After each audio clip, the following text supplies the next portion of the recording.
This is the full Game 2 VOD of the matchup between T1 and Top Esports from the quarterfinals of Worlds 2024. Double bans here, once again. Not ever gonna let either of those through again into the hands of Cream. The Sejuani actually takes the place of the Vi. So last time around, we mentioned, how good Owner has been on Vi and his reliable engages for T1. The Sejuani ban does desync the value of those melee solo laners, but then you're also looking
opportunity on the rail.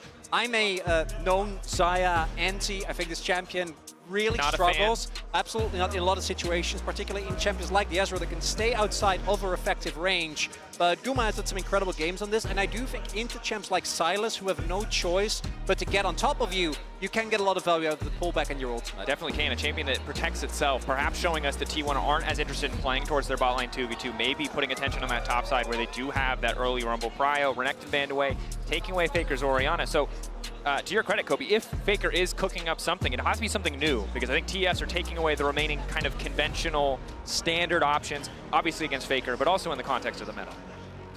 All right, we will see. And then meanwhile, you get to throw more bans at 369, taking out his Comfort the Renekton there. One more here for Zeus to be able to target. Do they even need to use it on 369? Are they worried about the Cassandra? I guess they are still worried about it, or at least it just being such a reliable pick. Yeah, 369 also, particularly last year, basically was one of the biggest parts of what made that JDG roster tick, right? The space he was able to create in team fights. And we have seen Cassandra the Rumble, you really struggle in lane, but after that first game, I think you can expect the series to really come down to the fights, and Cassandra does get a lot of value there. And Cassandra does just make lane swaps and dives so hard to pull off. Pathmaker is W, one of the strongest abilities in the game, no doubt, just because of the amount of damage it reduces, the fact that it makes you unstoppable. Can be tricky to play around, but now the Tristana. So they are anticipating that T1 themselves are also going to go towards a more double 80 carry focused strategy. You brought this up earlier, Kobe, that single AP for Rumble, obviously pretty ideal. Xin locked in though, would be a very 80 heavy comp if they only have the Rumble. Yeah, Faker's pick is very, very open right now. And if you go over some of the things that can be good in Decisis, I mean, Cassio has been mentioned before, like Vex gets thrown around sometimes, the Galio even. If you want to go really, really far out there in solo queue land, the Fury is even pretty good in Decisis. The Jace. There it is, the Galio top. And we've seen this demolish the Rumble in the early levels, right? Brokenblade getting that solo kill in his matchup in this exact 1v1, and it's also taken away the Galio that would have mitigated a lot of the threat that Sylas can bring. That taunt from Galio is so disruptive to any dive threat. Oh, I was actually thinking one of the biggest counterpicks we've seen to the Xin Zhao is the Kha'Zix, but I think the Viego works a lot better with the comp. A lot of upfront burst and CC available here. And this Xin Zhao pick, Owner is great at it. It works with T1's skirmishy style, but into a Silas, giving him that additional power. What's he been cooking? A really big ultimate could be something. This would really lean into the composition that T1 have drafted so far. Taking their time. Carrier playing with our hearts right now. Oh, come on! I mean, it's whatever he locks in, it's probably iconic. It's new or it's iconic. All right, the Ari. Okay, more conventional than expected, most certainly. All right, so in the end, after all of that... Yeah, we built it up. It could have been anything. Come it's on, still Ari. After all of that, it comes all the way full circle back to a very strong jungle mid 2v2 here for you to have. Carlin, you mentioned how much Owner loves to duel, with this champion and take those heads-up plays with the Ari here. Charm to set up. Charm Flash, very reliable. This game, I know in game one we got a lot of promises of action. I think it was an incredible game, but there weren't that many actual fights. I think this time around it's got to be different, right? We have, particularly in terms of mid-jungle 2v2, such volatile matchups. The Viego really relies on being able to start those resets early. You have set up on everyone besides the Ezreal. It's really easy for 369 to join as well, and I think TES are going to feel way better. I feel like your matchups are a lot more solid compared to last game when it comes to those early laning phases. Yeah, I think this is going to put T1 to the test a little bit. The reason why I didn't really like the Ari, especially from yesterday, is we kept on seeing how the Sylas would just be so much more tanky towards the mid and late stages. Would scale really nicely. Whereas the Ari would always be so squishy that you have to really be perfect with your plays later on in the game. Pressure on both sides. Of course, you highlighted Kobe. I think it's such an excellent point because this is a champion and a duo that looks really powerful early on, but we saw giving Sylas dashes feels bad in team fights, and it feels bad if you don't have that damage. And for Xayah, a champion who, yes, can protect herself, but doesn't have the mobility to follow up if Sylas is running away, if he's trying to dash around, can make the fights tricky to execute, but thus far T1 have executed better. But Chronicle, to your point, this game, there's no more low-stakes engages. There is only really full commit. There is only death. There is only full. There's Ari fishing and Ezreal fishing. Everyone else is going all in. And particularly, again, I want to go back to this. One of the champions you're not allowed to pick, or if Sylas picks it into it, is Alistar, because it makes him so insanely tanky. I know a lot of the members on T1 are low range, but even then, Xin Zhao ultimate to me is so insanely strong when you have the damage and the ability to get in the middle of a fight and split it up. And let's take a moment to talk about Cream, because Cream is here at his first World Championship. He's the only player that's not been to a World Championship here among all of these veterans, and he is an excellent Sylas player. His second most played of all time. You talk about really good ults to steal. The Rakan ult is another very, very good option for him to steal, along with the Ari ultimate. There are even some angles sometimes for Xin ultimate steals. And so for Cream here to be going against the most legendary mid laner of all time at Worlds, with how T1 are now performing at Worlds, it's very, very big for him to get one of these really comfortable champions and show us what he can do when Sylas has really been so much a part of the recent meta. A champion with so much individual agency. Mako and Jacula looking to take control in that level 1 bot lane. Ezreal, of course, before that first back, notoriously very strong as long as those Qs are connecting. But it's well highlighted. Kobe, I mean, it's so tough to be Cream. There's so much story. There's so much baggage. There's so much narrative around every player in this matchup, except for him. He's coming in clean. He's coming in fresh. First time in a series like this, at a stakes like this, at Worlds like this. And so he knows it's important for him to do well, to show up, to make sure that his teammates with those stories against T1 can really find those victories. Yeah, there's really like two ways you can respond to so much pressure and so much hype. Sometimes, you get a little worried and you can get a little shaky, or sometimes you can just get excited by the fact that you get to go against such a big name and try and go for those huge outplays. Let's see if the mid-jungle fights actually are as explosive as we're hoping, because both junglers have started bottom side, and they're pathing upwards to the top triangle of the map where you have, two very explosive matchups here in both solo lanes. So some good options for both Owner and TN to kind of flex. Damage is going to feel good for T1, but whenever I see a Viego, I'm always going to look, how good is your upfront burst? Viego fights function the best if you can lock someone down, blow them up, and get those resets going. Mako looking to impact mid here, similar to what Keria did in the previous game. Faker's lane is pushing away from him. Cream using the last of his pots. Of course, no inspiration tree means no cookies. But he's doing okay thus far. First push out in top lane for TES, working out well. First push out in bot gave Mako a bit of time to check in mid lane. We'll keep our eyes, we get closer to that first grub spawn. T1 were really able to take that for free despite the early action. Cream now, big chunk of damage, that electrocute proc hurting. Of course, for Cream with Conquer, it's gonna feel great later in the game, but early on, it's so difficult. Charm Flash, flash response from Cream. Well done by Faker. Yeah, gonna be traded flashes, so an offensive flash is as easily punishable as a defensive one, and after the teleport back, let's see, since it's gonna slowly push the other way. Junglers both recalling though, and you're getting just a re-clear here from Tien. Tien being very efficient on the Viego. As Krugs are coming up, he kind of hovers bottom side and should be a little bit ahead of pace in the junglers' options for maybe affecting these flashless mid laners. And there's a limited window of time, as we know, because both of these post-6 are going to be either extremely hard to kill, extremely mobile, or both. Silas can easily steal that ultimate from Owner, become more tanky in case of a 2v2, as we now get the first couple of backs to come through. Nothing crazy thus far. Faker is still holding on to his TP, so any trade he makes now with Cream, he's going to be feeling great about, and first objectives are starting to come up on the map. You have the early Ocean Drake again setting up for a strong soul here. Good wards as well, knowing that it was a red side start there for Tien. And it looks like that ward's gonna pay off right now. Does give them vision as he enters towards the river, so Faker can back off. Tien walking up to the top side of the river. Has one camp to clear if he wants to go for wolves, but I suspect Grubs and control of the Grubs area is gonna be the bigger name in the game. T1 in the bottom lane, already getting push out. If they can get a recall, if they can remaneuver to the top side of the map, they should be favored in the Grub fight. LCK team's notorious for prioritizing this objective head and shoulders above something like the Drake. Our featured matchup presented by Mercedes-Benz. No surprise we're talking about the junglers. Tien a bit of a struggle in game one.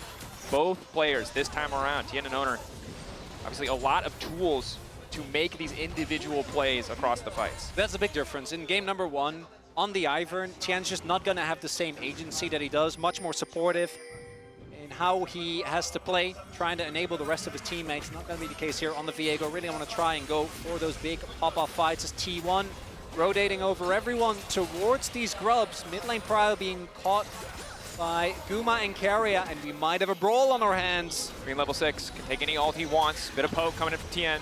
But again, Owner and Faker already starting on the objective. TES a little bit late here. 2 ults available for the top laners. 369 trying to come down, but forced to use that taunt. Looks like it'll be a bit of a brawl here. One stolen away by Tien. Okay, matching Grubs, TES late for the contest, but T1 debating if they really want to re-enter this area. Mid wave and bot wave in a relatively neutral position, so neither side is losing anything to be here, and Tien gonna walk away with 2. Good contest from TES, despite the initial lack of priority. Yep, go in with Smite, grab the other one. T1 though still sticking around to clear out the vision. And we get the double recall reset to the other side of the map. Dragon, of course, available. TP is still there. 369 just TP towards bot. We'll see if Zeus feels forced, or looks like with the wave state as it is, he'll be able to hold on to his.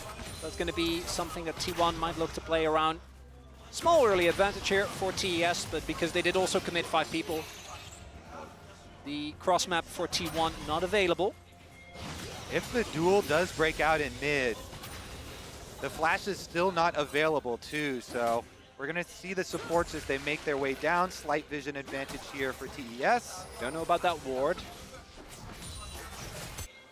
Little poke coming out topside from Jackie, but he's running out of mana rapidly. Mako finding initial stun on the carrier, but the 2v2 is tough here.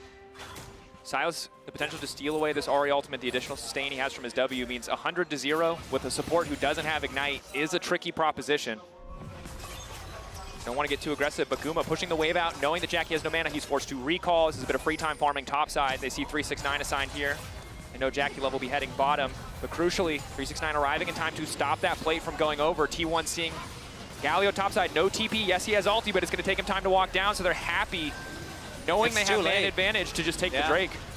Not going to be a timing window here, and you see 369 realizing that as well. Woo. So we have 2 Ezreal steals already this tournament. Not going to be the case here.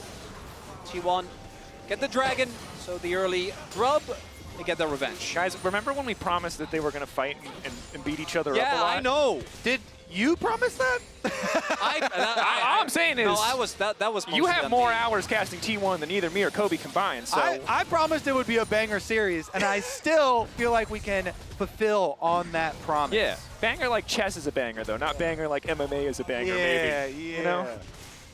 Honestly, though, the tension that just builds when we do have trades like this towards the mid-game. And honestly, to your point, like, we've fully waited out the entire flash timers of both Faker and Cream that were expended in mid lane in a matchup that can be very volatile, with two jungles that can get very aggressive.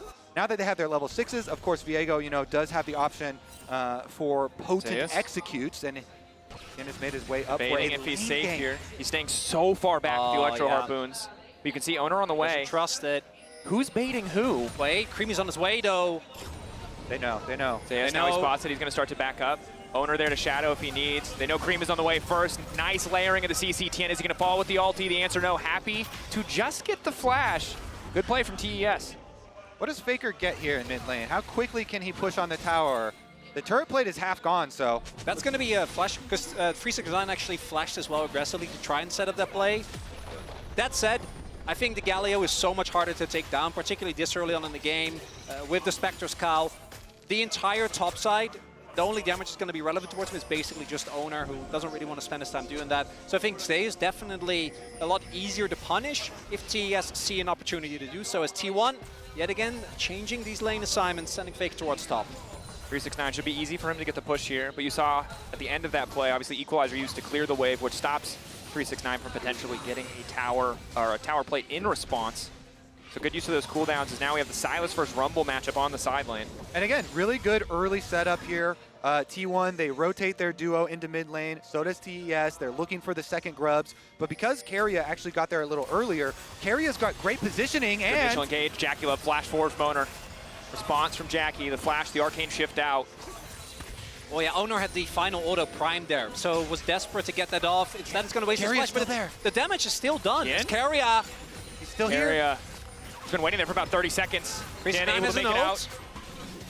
But Tien obviously has push in topside, so they have an angle to play. Jackie Love staying in the area despite not having any summoners. Oh, That's early a smite from steal. Owner.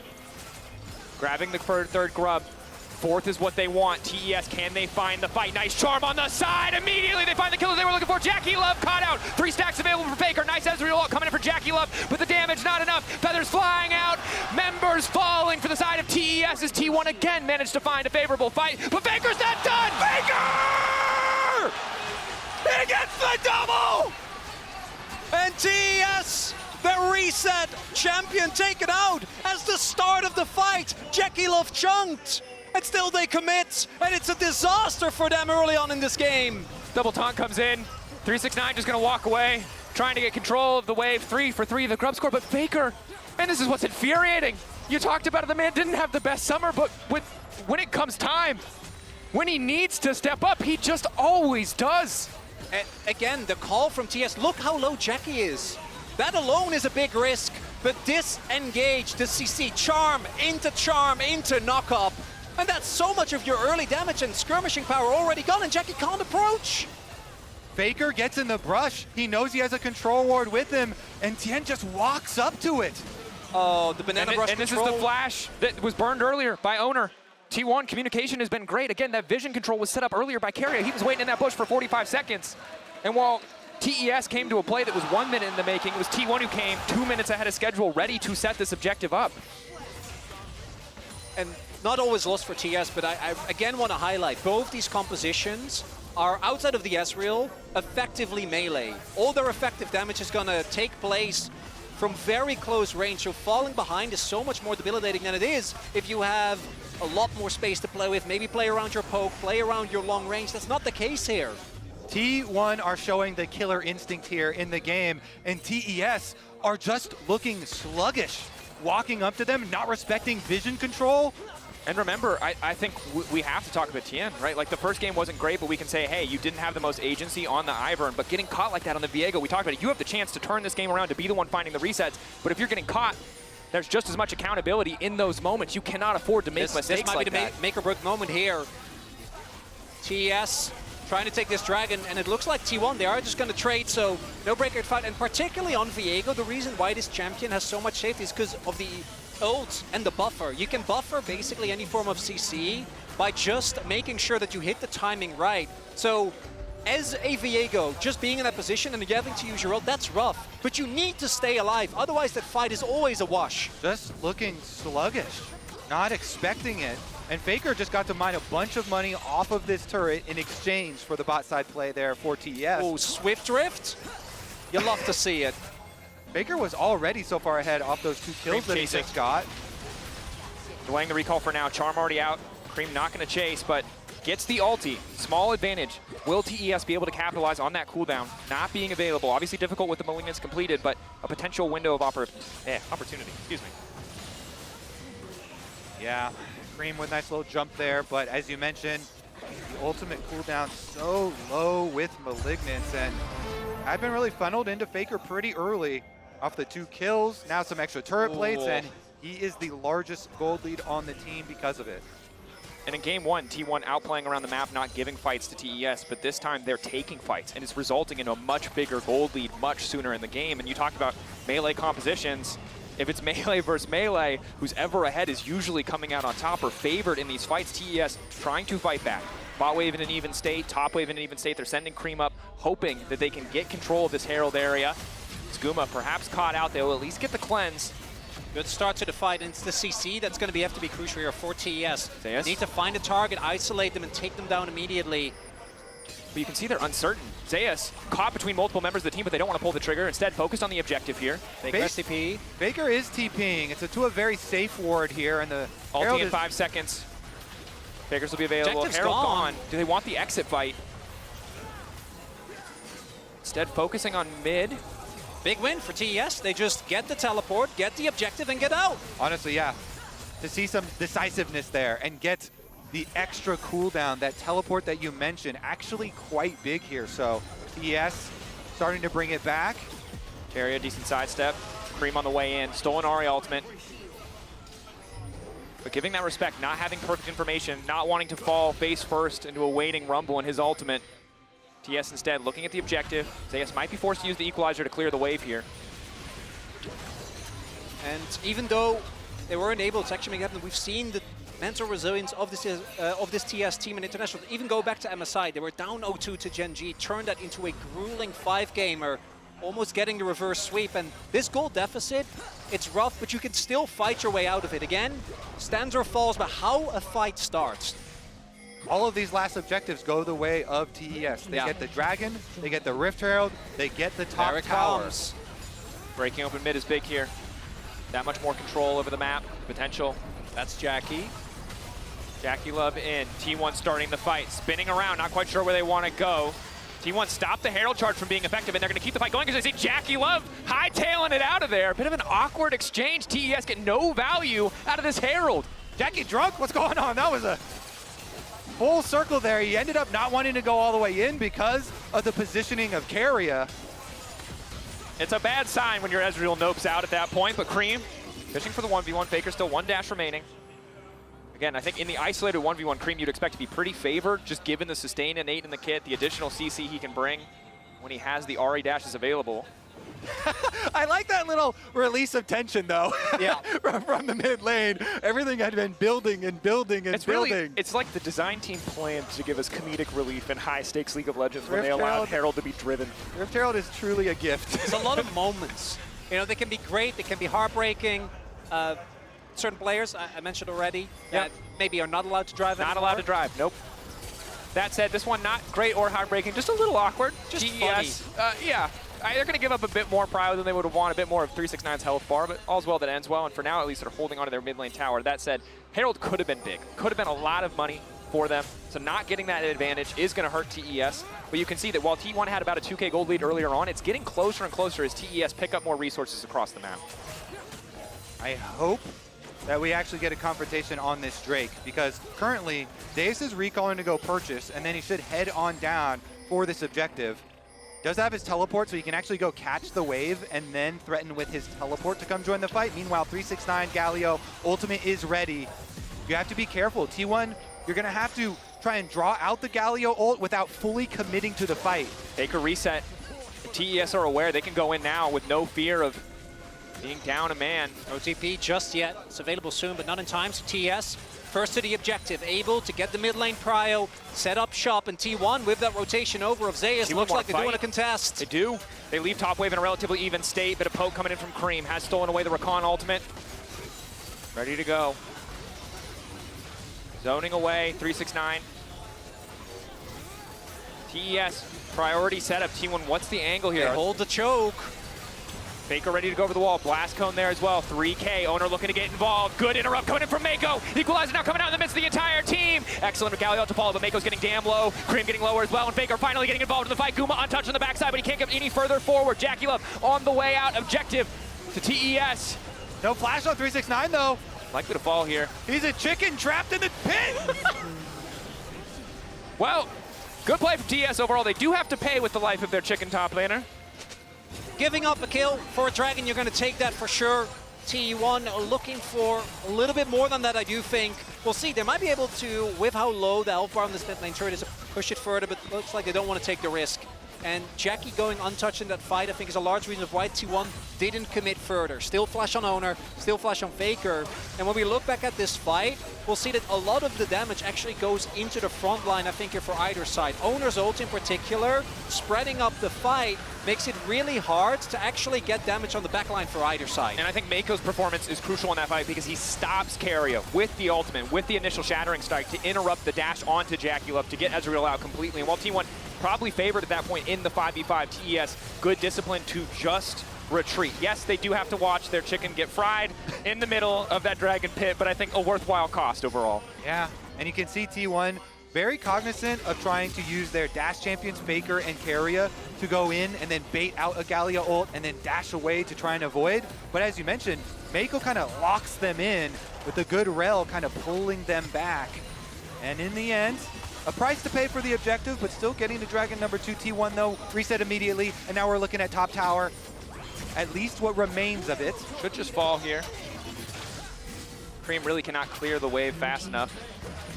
T1 usher that wave in, watch it fall, but it'll be traded back by 369 on the opposite side. That even further, and we haven't talked about it yet, is now just on the map is the Baron. Whichever team is going to have to try and play in the Baron with the wave clear that they have on either side is not going to be feeling too hot. Definitely not. But I'm just going to call out Jackie Love right now in a fantastic position.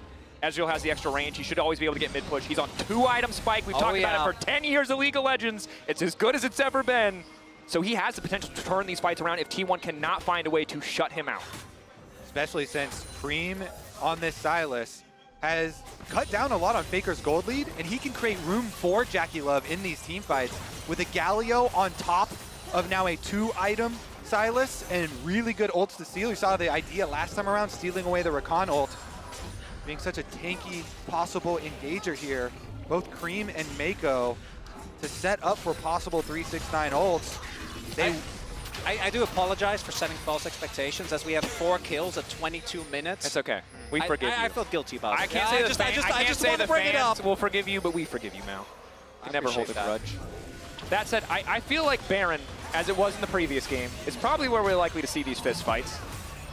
Keria and Mako fighting a Pokemon battle as their junglers wait behind them. Cream now trying to retreat. Both ultis forced out here. Again, it's really a game of attrition. Who can get better setup? Who has their waves in a better spot? Who has better cooldowns available? And so many of these micro moves might not initially seem important, but they are team fight defining. And after a play like that, you know, the real big benefit is the extra 30 seconds that you kind of get for Cream because he forces Faker back to base. And so Faker goes to regenerate his health, but Cream then pushing out on the bottom side to get the minion wave moving in their favor. See what they can do with it with top side pushing now, as well as bottom side. TES also have the advantage in vision. Control wards laid down around the Baron, so the minions pushing, the vision set up there. Jackie Love quite safe in mid lane. All the sums are available almost on either side. So a lot of volatility in this fight. About 50 seconds. The setup is already starting. This is the possible soul point here for TES. And you can see the poking and prodding. Both teams know if they overcommit and don't find those key targets, they're going to get torn to pieces. Guma on 2 items. This Xayah, if you have to fight into her, you're going to get torn apart. Now, the same is true, though, for the Ezreal. And so unless a key target missteps, as it was in the previous topside fight where Tien overextended a little bit, either side wants to be the one to overforce. Keria, though, caught by a bit of CC. Charm to try and interrupt. Bit of trading of health bars. Aftershock down, as well as Celestial opposition, though, means Mako is quite squishy. For at least the next 30 seconds. Banana brush control here for T1. Faker fishing for some poke. Charm gonna go wide. Mako's so incredibly low. The poke from Guma here. Mako actually gonna have to reset? They just have to give it up. Without Mako, I don't think you can team fight. And it's just a second Drake. Just the poke there. Faker, Guma, T1. Finding an objective with chunk damage. Back mid, they don't want to concede mid-tier 1. Actually really like this from TES. So they identified that they can't make it. Zeus had already pathed towards bot trying to get that turret. And then instead TES pushed really hard in mid, forcing out a TP. The turret will still fall to the minions, but I think getting that cooldown is a big win nonetheless. And they hold on to this mid lane turret though. And you have to understand, despite the small goal difference, these teams are so damn close. Equalizer comes out. The TES, again, don't want to overcommit. Every objective, every setup, every small cooldown exchange just continues to build pressure on both sides. Both teams know if they are the one to fail, if they are the one to fumble in a team fight, this entire game will slip away from them. You see T1 checking the Baron here, making sure that TS are not going for anything fishy there. It's going to come down to the clutch factor of these mid and late game team fights. The setup here, you can see, just hinging on a little bit of poke damage. You don't even have to get the kill. Force them back to base, and look, you get the objective. I'm just saying, you're down a game against T1, and now the analysis is you have to out-clutch them. That's a lot for anyone to deal with. We talked about Cream earlier for Tien as well. These are players who have achieved so many things, right? But I think still, you look back to last year, it's so crucial that an LPL team can take down T1, not just because they haven't done it at Worlds, but because of what happened last year in TES. Coming into this tournament, you would have thought that they would be favorites to do so. Now, can they show that level of performance? 369, good initial taunt, get some poke onto Faker, but it's really all about the objective setup. Electrocute proc. Man, 369 not taking a lot of damage there. And without Guma, they're just not going to be able to shred through this guy. If he's there, that obviously changes the equation. Approaching his third item now, and this turret still being held onto as Keria did get spotted there on that Banana Brush ward. Keria locked up, good initial CC. Ulti coming out from Cream as well. Charm will be traded. For now, just the ultimate cooldown. In the meantime, they're losing their mid lane tier 1. Not hurting too much. Jackie Love going forward. Faker dashing away. Another. Somebody needs to die! Guys, why am I here? I'm just gonna I'll shut up. I'll play caster. There's nothing to play. They're not killing each other. Are you telling me you're not satisfied with 2/3 of an HP bar? No! No. But Tien might not be either. No, he is. He is. Okay, my bad. We're playing for objectives, Dracos. The bot side is also to pushing clear the for wave. Bot wave pushed in, forces response. TES have priority access on the Baron. They don't have the best Baron taking comp right now in terms of itemization. It's not the Blade on the Viego or the Kraken. It is Black Cleave versus Thunder's guy. We are biding our time, okay? We will strike when the iron is hot. We will not make a mistake. And I think either team, for T1, it's understandable because if they're able to win this game, they're up 2 match points. And for TES, trying to fight your way out of that against T1 of all teams will be a nightmare. I feel like we are very close to Dracos going on strike and just not even talking until there is an actual team fight. Yeah, but actually, Dracos, I think we have a good 5 points. Maybe you can get us a cup of tea. It's right. Yeah, I'll be back, guys. I'm sorry. You guys, if they fight Holler, and I'll shout. Yeah, we'll get you over here. I'll be back. Okay, we wouldn't do that to Drake. That'd be very. Dracos! He jumped. Why would you? You know, I wasn't joking when I said the tension is building. All it takes is like every time a support is in a brush, just like this. We are seconds away from perfect CC layering into death into Baron. They are proccing opposite. Well, at least Mako's got procced. Just getting that cooldown. That 30-second cooldown. Oh, yeah. Again, they keep toying with us again, though, because TS are able to push the side lanes. They are able to get step 1, push side lanes in. Then you look around. When are we going to get the full commitment, though? T1 are just so touch and go while still looking for poke here, you know, walking up and getting small chunks of health. The tower in mid lane, the most important one, still stands for T1. Their point of defense here, their point of safety. Jekyllov trying to poke as much as he can, and you see it is landing. T1 pulling their way in. Is this the time? Crab taken down. You can see Gumayushi deletes waves. Ezreal can get to them first, but Guma kills them so much faster.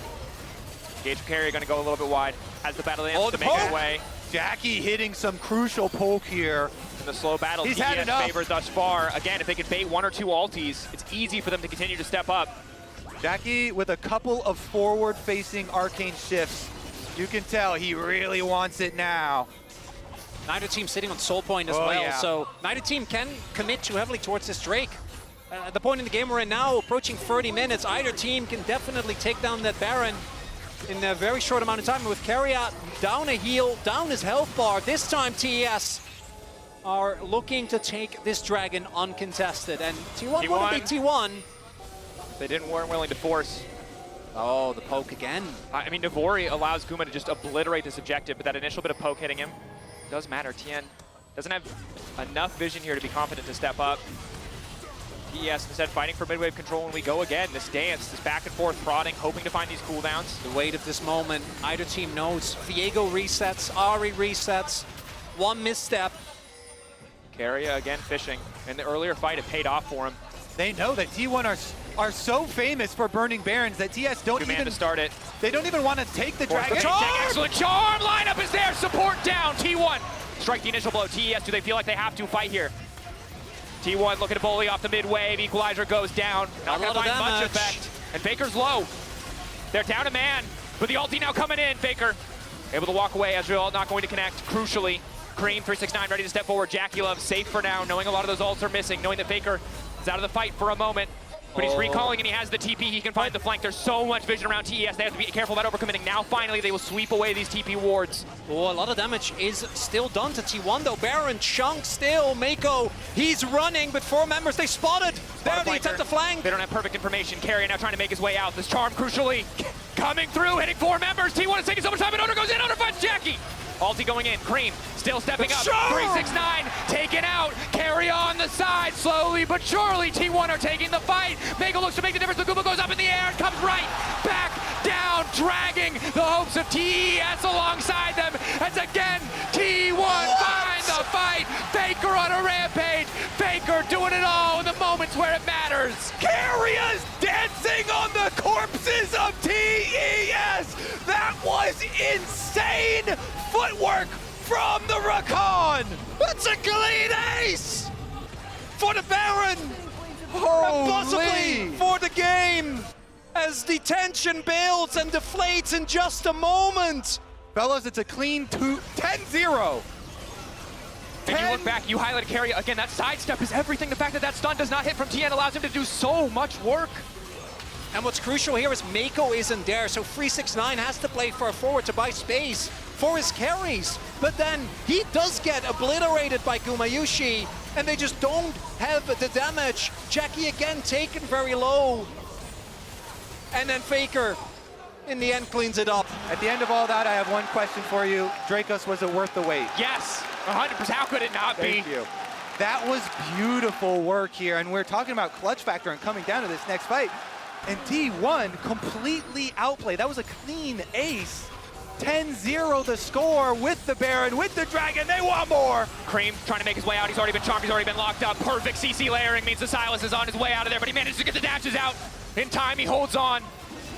Again, name of the game is survival now for TES. They were on even footing for so long, but with this Baron buff empowering T1, they have to play on the back foot. They have to respect the potential for the push here, concede these tier 2s, give up what they have to, hope to find another fight, another chance to come back in this game.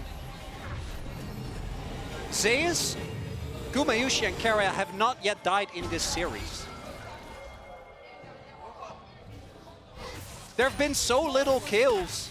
These fights, as explosive as they are, I feel like I have to apologize also because I was promising like banger back and forth 5-game series, but with the form that T1 are showing, that is not the case. They are dominating. Discipline. So solid, and now they have a lead. Now they can afford to take risks. TES caught out. Faker coming over the wall. Beautiful equalizer into 3. Now all the TES backline has been forced away from the fight. Cream isolating to 1v1. Tries to take an equalizer of his own, but it does not matter because Jackie is in trouble. Jackie trying to make the difference with the orb of deception. Takes him down. Zeus in the 1v1, but not for long. Owner on the way. Wind becomes lightning. Will not connect. T1 forced back, but the base of TES is crumbling. You've got world champions inside your base. What do you do? Not a whole lot. There's no members. Only Tian and Cream trying to hold on, but they don't have the items. They don't have the wave. They don't have the wave flare. He goes in. Charms in, but there's nothing he can do on a knife's edge for so long. But in the clutch, T1 again show up to move on to match point.